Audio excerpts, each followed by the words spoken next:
স্ত্রীকে কখনো মা বাপ সন্তান সন্ততির সামনে কোনো ভুল ত্রুটি হলে শাসন করবেন না।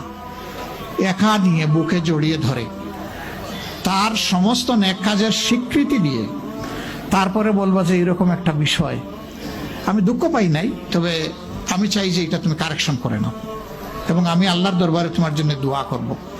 মাথায় হাত রেখে একটু দোয়া করে দেন। এর চাইতে বড় আর কোনো শাসন হয় না। কিন্তু আপনি যদি মায়াকে খুশি করতে গিয়ে মায়ের সামনে তাকে ধমক দেন, তার ব্যক্তিত্বের উপর আপনি তীর ছুঁড়েছেন, আঘাত দিয়েছেন, সে ফুঁসে উঠবে। সে বলবে সব উজাড় করে তোমার এই সংসারে দিলাম, আজকে তুমিই না আমাকে এইভাবে বেইজ্জত করলে।